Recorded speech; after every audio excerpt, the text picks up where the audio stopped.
سندھ کا دارالحکومت اگرچہ ارور تھا، لیکن برہمن آباد کی سیاسی اور فوجی اہمیت اس سے کہیں زیادہ تھی۔ آبادی کے لحاظ سے بھی یہ شہر سندھ کا سب سے بڑا شہر تھا۔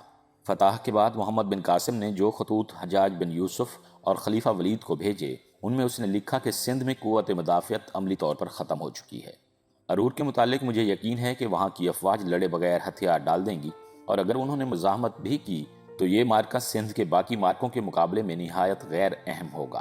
سندھ کا آخری اور غالباً مضبوط ترین شہر ملتان ہے، اور اس کی مذہبی تقدیس کو مد نظر رکھتے ہوئے شاید پنجاب کے بعض راجہ بھی ملتان کے سندھی حاکم کا ساتھ دیں، لیکن مجھے خدا کی مدد پر بھروسہ ہے۔ برہمن آباد کی فتح سے پہلے محمد بن قاسم کو حجاج بن یوسف کی ہدایات موصول ہو چکی تھیں کہ وہ دشمن کی بے جا ناز بداری نہ کرے، لیکن محمد بن قاسم نے ان خطوط کے جواب میں اس بات کی وضاحت کی کہ سندھ کے باشندے ترکستان کے باشندوں سے بہت مختلف ہیں۔ وہ مسلمانوں کو اپنا نجات دہندہ سمجھتے ہیں اور نیک سلوک کے بعد ان سے بغاوت کی توقع نہیں۔ اس کا سب سے بڑا ثبوت یہ ہے کہ کل تک جو سپاہی ہمارے خلاف شمشیر بکف تھے، آج ہمارے دوش بدوش لڑ رہے ہیں۔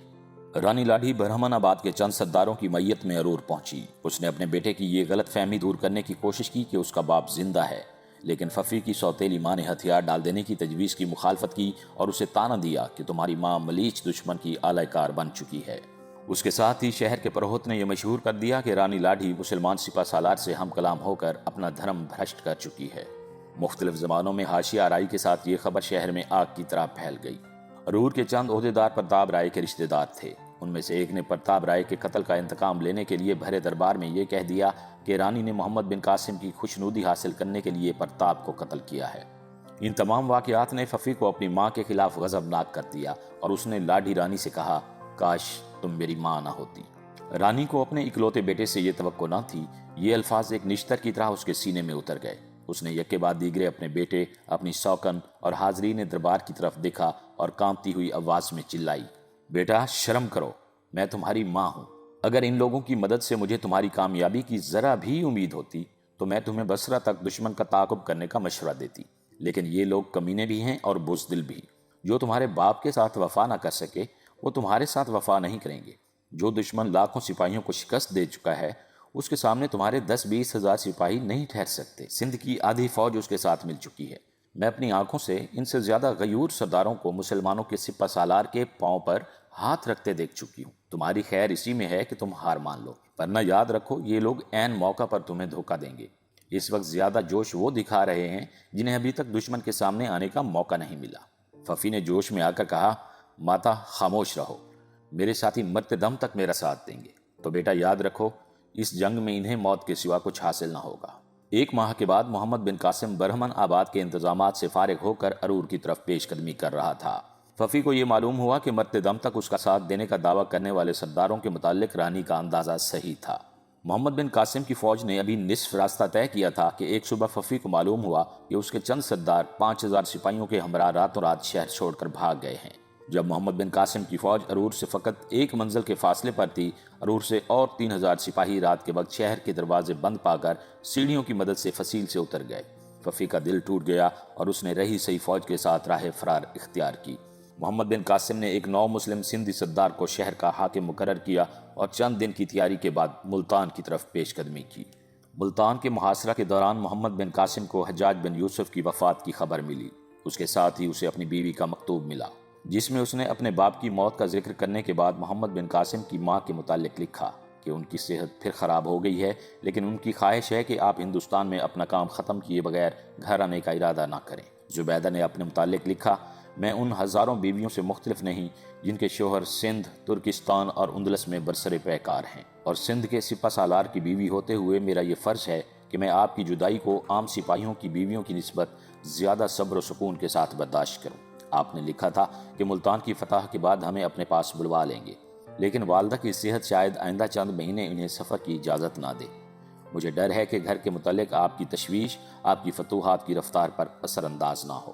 انتہائی تکلیف کے وقت آپ کی فتح کی خبر سن کر ان کے چہرے پر رونق آ جاتی ہے۔ جب کبھی ان کا جی اداس ہوتا ہے تو میں ان کے منہ سے یہ دعا سنتی ہوں، یا اللہ مجھے قرون اولیٰ کے مجاہدین کی ماؤں کا صبر و استقلال دے۔ اور جب کبھی وہ مجھے غمگین دیکھتی ہیں تو یہ کہتی ہیں کہ زبیدہ تم ایک مجاہد کی بیوی ہو، ناہید اور زہرا کو میرا سلام پہنچا دیجیے۔ مجھے ان بہنوں پر رشک آتا ہے جو ہر روز سندھ کے میدانوں میں مجاہدوں کے گھوڑوں سے اڑنے والی گرد دیکھتی ہیں۔ بصرہ میں ان عورتوں اور بچوں کا انتظار ہو رہا ہے جنہیں آپ نے برہمن آباد کے قید خانے سے آزاد کروایا ہے۔ انہیں کب بھیجیں گے؟ میں اس سے زیادہ اور کیا دعا کر سکتی ہوں کہ آپ کا ہر قدم بلندی کی طرف ہو اور میری نگاہ کا ہر آسمان آپ کے سمند اقبال کے پاؤں چومے۔ چند دن کی مزاحمت کے بعد ملتان کے باشندوں نے ہتھیار ڈال دیے اور محمد بن قاسم امیر داؤد نصر کو ملتان کا امیر اعلیٰ مقرر کر کے ارور کی طرف واپس ہوا۔ راستے میں اسے خبر ملی کہ کنوج کا ایک راجہ ہری چندر راج کمار جے سنگھ کو پناہ دے کر سندھ پر حملے کی تیاری کر رہا ہے۔ یہ خبر سنتے ہی محمد بن قاسم یلغار کرتا ہوا ارور پہنچا اور وہاں قیام کیے بغیر کنوج پر چڑھائی کر دی۔ سندھ اور راجپوتانہ کی سرحد پر دونوں افواج کا سامنا ہوا۔ راجہ ہری چندر جے سنگھ کی زبانی یہ سن کر اس کی اعانت کے لیے آمادہ ہوا تھا کہ بیرونی حملہ آوروں کی تعداد 10,000 سے زیادہ نہیں، لیکن جب اس نے اپنی آنکھوں سے یہ دیکھا کہ محمد بن قاسم کی جے کے نعرے لگانے والے سندھی اربوں سے کہیں زیادہ ہیں تو وہ جے سنگھ کو کوستا ہوا میدان چھوڑ کر واپس بھاگ گیا۔ جے سنگھ کے بعد ساتھیوں نے اسے محمد بن قاسم کی طرف صلح کا ہاتھ بڑھانے کا مشورہ دیا، لیکن اس نے چاروں طرف سے مایوس ہو کر بھی یہ مشورہ قبول نہ کیا اور جنوب کی طرف راہ فرار اختیار کی۔ صرف 2 سرداروں نے اس کا ساتھ دیا اور باقی محمد بن قاسم کی پناہ میں چلے آئے۔ اس کے بعد محمد بن قاسم سندھ کے انتظامات درست کرنے اور سندھ کی ہمسایہ ریاستوں پر چڑھائی کرنے سے پہلے اپنی افواج کو اثر نو منظم کرنے کے لیے ارور چلا آیا۔ بصرہ سے ایک قاصد اس کی آمد سے 1 دن پہلے ارور پہنچ چکا تھا۔ اس نے محمد بن قاسم کو دیکھتے ہی کہا، سالار اعظم، میں ایک بہت بری خبر لایا ہوں۔ محمد بن قاسم کے پرسکون چہرے پر تفکرات کے ہلکے سے آثار پیدا ہوئے اور اس نے اپنے ہونٹوں پر ایک مغموم مسکراہٹ لاتے ہوئے کہا، یہ خبر میری ماں کے متعلق تو نہیں؟ ایلچی نے اس بات میں سر ہلایا اور جیب سے خط نکال کر محمد بن قاسم کے ہاتھ میں دے دیا۔ محمد بن قاسم نے جلدی سے خط کھول کر پڑھا اور انا للہ و انا الیہ راجعون کہہ کر گردن جھکا لی۔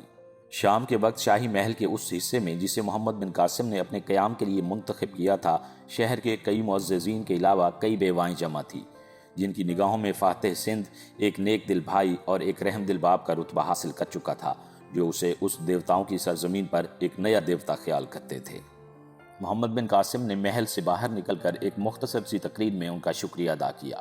رات کے وقت اس نے مشعل کی روشنی میں پھر ایک بار زبیدہ کا مکتوب پڑھا اور اس کی نگاہیں دیر تک ان الفاظ پر مرکوز رہیں۔ بستر مرگ پر امی جان کے آخری الفاظ یہ تھے، میری روح جسم کی قید سے آزاد ہو کر ان میدانوں پر پرواز کر سکے گی جہاں میرا بیٹا اسلام کی فتوحات کے جھنڈے نصب کر رہا ہے۔ 3 ماہ کے بعد محمد بن قاسم عرب سپاہیوں کے علاوہ 1 لاکھ سندھی نو مسلم اور ان غیر مسلم سپاہیوں کو فوجی تربیت دے چکا تھا جو اسلام قبول نہ کرنے کے باوجود باقی تمام ہندوستان کی آخری حدود تک اس کمسن سالار کی فتوحات کے پرچم لہرانا انسانیت کی سب سے بڑی خدمت سمجھتے تھے، جس کے عدل و انصاف نے اسے مفتوحہ علاقے کے ہر باشندے کی نگاہ میں ایک دیوتا بنا دیا تھا۔ وہ اسے اپنا نجات دہندہ سمجھتے تھے اور باقی ہندوستان کے لیے ایسے نجات دہندہ کی ضرورت محسوس کرتے تھے۔ ایک دن ارور کے ایک مشہور سنگ تراش نے شہر کے ایک چوراہے میں اپنا شاہکار نمائش کے لیے رکھ دیا۔ یہ سنگ مرمر کی ایک مورتی تھی جس کے نیچے یہ الفاظ کنندہ تھے، وہ دیوتا جس نے اس ملک میں عدل اور مساوات کی حکومت قائم کی۔ شہر کے ہزاروں باشندے اس مورتی کے گرد جمع ہو گئے اور مورتی کو پاؤں سے لے کر سر تک پھولوں میں ڈھانپ دیا۔ ارور کے بہت سے سردار اس مورتی کو اپنے گھر کی زینت بنانے کے لیے سنگ تراش کو منہ مانگے دام دینے کے لیے تیار تھے، لیکن شہر کے پروہتوں کا یہ متفقہ فیصلہ تھا کہ محمد بن قاسم جیسے دیوتا کی مورتی کا مقام سرداروں کے محل نہیں بلکہ ہمارے مندر ہیں۔ سنگ تراش نے ابھی اپنے شاہکار کی اہمیت محسوس کرتے ہوئے یہ فیصلہ کیا کہ اسے کسی مندر میں جگہ دی جائے۔ پروہتوں نے اس کے لیے بدھ کا ایک پرانا مندر منتخب کیا۔ شام کے وقت مورتی کو مندر کی طرف لے جاتے ہوئے شہر کے پروہتوں اور عوام کا جلوس شاہی محل کے سامنے سے گزرا۔ بھیم سنگھ نے بھاگ کر محمد بن قاسم کو اطلاع دی کہ لوگ آپ کی مورتی کو مندر میں نصب کرنے کے لیے جا رہے ہیں۔ محمد بن قاسم پریشان ہو کر محل سے باہر نکلا۔ جلوس اسے محل کے دروازے کی سیڑھیوں پر کھڑا دیکھ کر رک گیا۔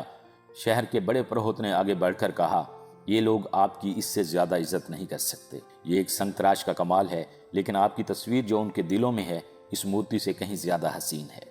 محمد بن قاسم نے بلند آواز میں ہجوم کو مخاطب کرتے ہوئے کہا، ٹھہرو، میں تم سے کچھ کہنا چاہتا ہوں۔ ناقوس اور شہنائیوں کی صدائیں بند ہو گئیں اور مجمع پر ایک سکوت طاری ہو گیا۔ محمد بن قاسم نے اپنی تقریر میں اصنام پرستی کے متعلق اسلام کے نقطہ نگاہ کی وضاحت کی اور اختتام پر عوام سے اپیل کی، مجھے گناہ گار نہ کرو۔ مجھ میں اگر کوئی خوبی ہے تو وہ اسلام کی عطا کی ہوئی ہے۔ اگر اسلام کا پیروکار ہو کر میں انسانیت کی کوئی اچھی مثال بن سکتا ہوں تو یہ دروازہ سب کے لیے کھلا ہے۔ تم میری پوجا نہ کرو جس نے مجھے بنایا ہے، جس کی میں عبادت کرتا ہوں، جس کا دین ہر انسان کو عدل و مساوات اور حریت کا سبق دیتا ہے۔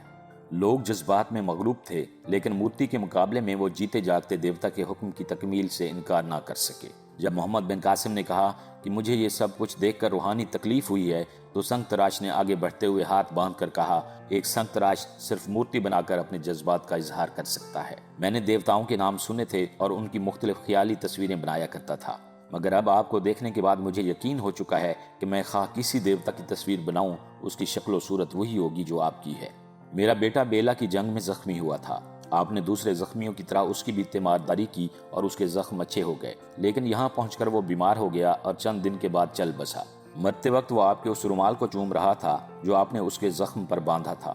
اس نے مجھ سے وعدہ لیا تھا کہ میں آپ کی مورتی بناؤں گا، لیکن آپ کو برہم دیکھ کر شاید اس کی آتما کو بھی دکھ ہو۔ میں اپنے بیٹے کے دیوتا کی پوجا کرنے کی بجائے اس کا حکم ماننا ضروری سمجھتا ہوں۔ اگر آپ کا حکم ہے تو میں یہ مورتی توڑنے کے لیے تیار ہوں۔ محمد بن قاسم نے جواب دیا، یہ آپ کا مجھ پر احسان ہوگا۔ احسان؟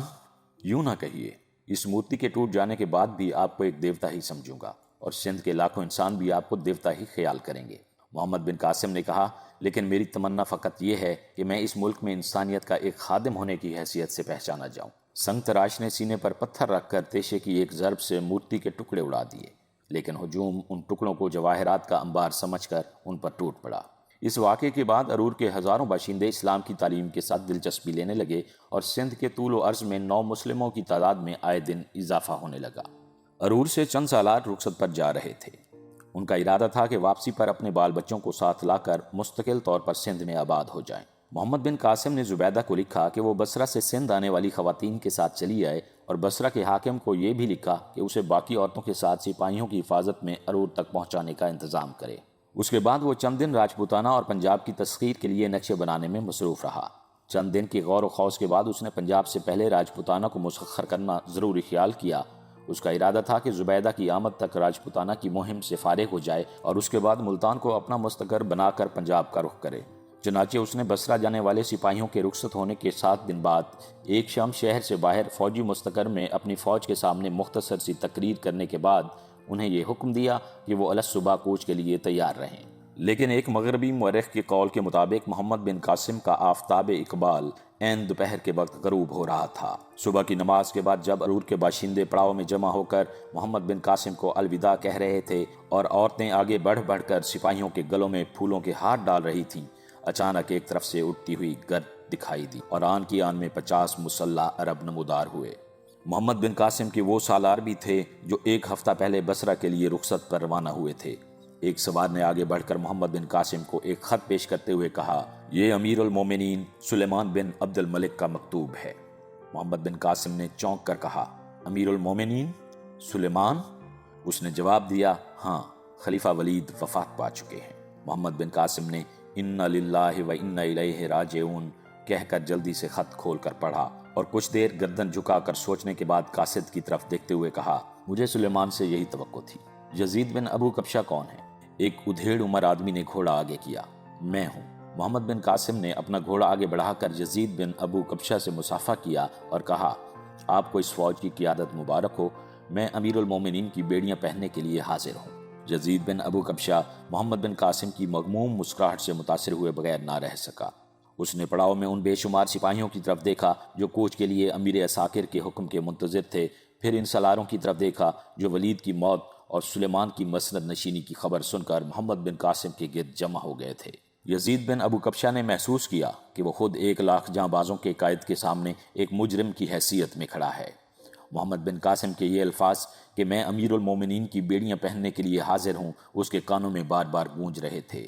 وہ محسوس کر رہا تھا کہ قدرت نے اس کے کندھوں پر زمین و آسمان کا بوجھ لاد دیا ہے۔ محمد بن قاسم کی طرف اس کی نگاہیں کئی بار اٹھ اٹھ کر جھکیں اور جھک جھک کر اٹھیں۔ اس نے اپنے ساتھیوں کی طرف دیکھا، ان سب کی گردنیں جھکی ہوئی تھیں۔ کئی بار الفاظ اس کی زبان تک آ کر رک گئے۔ بالآخر اس نے کہا، میرے دوست، قدرت نے یہ خفت میرے حصے میں لکھی تھی۔